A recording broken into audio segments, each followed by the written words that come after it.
السلام عليكم يا شباب، كيف الأخبار؟ إن شاء الله تكونوا بأفضل حال. النهارده هاكلمكم على منحة الحكومة الرومانية، والمنحة دي لطلاب الدول المش موجودة في الاتحاد الأوروبي، اللي نفسهم إنهم يتعلموا أو يكملوا بكالوريا أو ماجستير أو دكتوراه في رومانيا. والمنحة دي بتكون ممولة بالكامل، بتغطي تكاليف الدراسة وتكاليف الإقامة وبتديك راتب شهري كطالب هناك. وقبل ما أبدأ أي حاجة، أنا مريم عيد من مصر 16 سنة، وأهلا بكم في قناتي. هنا بتكلم على كل الفرص المتاحة ليك، فأنت لو أنت مهتم بالموضوع ده ومهتم إنك تستغل أي فرص ليك، ما تنساش الاشتراك وتفعيل جرس الإشعارات عشان يوصلك كل جديد أول بأول. وطبعا أنا متاحة طول الوقت على انستا، تقدر إنكم تتواصلوا معايا على أي منحة أنا اتكلمت عليها. وبعتذر لو أنا رديت متأخر، ده بيكون بسبب انشغالي بحاجات ليها علاقة بالدراسة، لكن في آخر اليوم بتلاقيني رديت عليك. نرجع تاني لموضوع الفيديو. النهارده هكلمكم على منحة الحكومة الرومانية، والفيديو هيكون متقسم كالآتي. أول حاجة هكلمكم أكتر عن باقي تفاصيل المنحة، بعد كده هاكلمكم على شروط التقديم أصلًا إنك تقدّم على المنحة، بعد كده هاقول لكم كل المستندات اللي أنتم المفروض تكونوا مجهزينها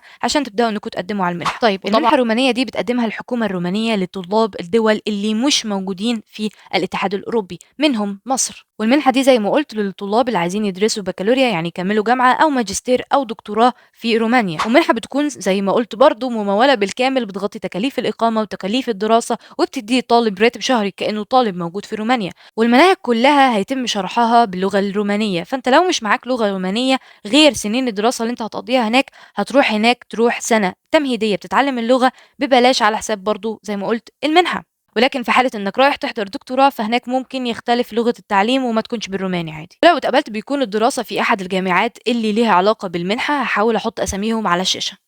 منحة لو أنت داخلها عشان تحضر بكالوريوس، فبتقضي كام سنة هناك؟ بتقضي من 3 سنين ل6 سنين على حسب التخصص اللي أنت داخله. ولو أنت داخل ماجستير بيكون من سنة ونص لحد سنتين برضه على حسب التخصص اللي أنت داخله. ولو رايح دكتوراه بيكون من 3 سنين ل5 سنين برضه على حسب التخصص اللي أنت داخله. وكل السنين دي ده في حالة إنك عارف اللغة الرومانية، ولو أنت مش عارف بيكون زيادة عليهم سنة تمهيدية لتعلم اللغة. طيب بالنسبة للشروط، هو ولا في شرط لغة ولا في شرط سن، لكن في بعض الناس هم دول المنحة عشانهم. واحد، الطالب اللي في تالتة ثانوي وعايز يكمل جامعة، أو لو أنت في جامعة عادي جدا أولى أو تانية أو تالتة وعايز تكمل أو تعيد من أول وجديد الجامعة، مفيش مشكلة، بس في الحالة دي أنت هتحضر البكالوريوس في رومانيا. اتنين، لو أنت في آخر سنة في البكالوريوس في الدولة بتاعتك وعايز تكمل ماجستير، مفيش مشكلة تقدم. أو لو أنت أصلا في أول كام سنة في الماجستير، برضو بتقدم عشان ممكن تعيد من أول وجديد الماجستير في رومانيا، مفيش مشكلة.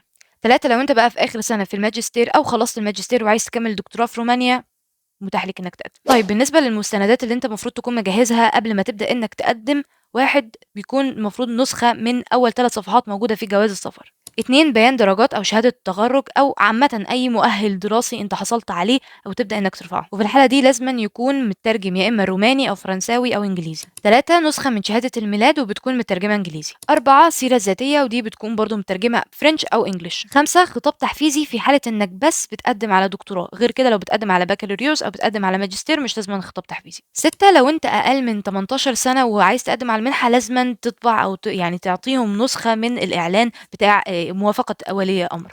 7، لو أنت أتميت اللغة الرومانية ومش عايز تحضر هناك سنة تاني تمهيدي عشان تتعلمها، لازم ترفع شهادة إتمام اللغة الرومانية. 8، لو أنت غيّرت اسمك في مرحلة من حياتك، لازمًا ترفع إثبات إنك غيّرت الاسم. بس دي كل المستندات اللي أنت المفروض تجهّزها. هي المنحة دي التقديم عليها بيكون أسهل مقارنةً بباقي المنح اللي ليها علاقة أو شبه المنحة دي، تمام؟ ونسبة الناس اللي بتتقبل فيها مش بتكون يعني قليلة، يعني هم حبّة حلوين اللي بيتقبلوا. طيب شوية أسئلة عن الموضوع، لو أنا باقدّم ومش معايا باسبور، عادي والّا في مشكلة؟ مش مشكلة، المهم يكون معاك أي حاجة، أي وثيقة تثبت الهوية بتاعتك. 2، هل ممكن إن أنا أقدّم كذا مرّة في خلال السنة الواحدة أو كل ما برنامج يفتح؟ لأ، هو كل ما البرنامج يفتح كل سنة، يعني ليك مرّة واحدة فقط كل سنة. 3، لو أنا قدّمت السنة اللي فاتت واترفضت، هل ده هيأثّر لو أنا جيت أقدّم بعد كده؟ لأ، ما لوش علاقة البتة. وبس كده، هي دي كل حاجة عن المنحة. ولو أنت حسيت إن الفيديو ده أفادك بطريقةٍ ما وحاسس إنه ممكن يفيد حد كمان أنت تعرفه، شير الفيديو ده معاه. وزي ما قُلت ما تنساش الاشتراك وتفعيل جرس الإشعارات عشان يوصلك كل جديد عن كل المنح المتاحة ليك. ولو احتجتوا أي حاجة تقدروا إنكم تتواصلوا معايا، كل لينكات التواصل معايا موجودة تحت في الوصف. أنا منتظرة رأيكم ومنتظرة إيه أفكاركم عن المنحة دي تحت في التعليقات.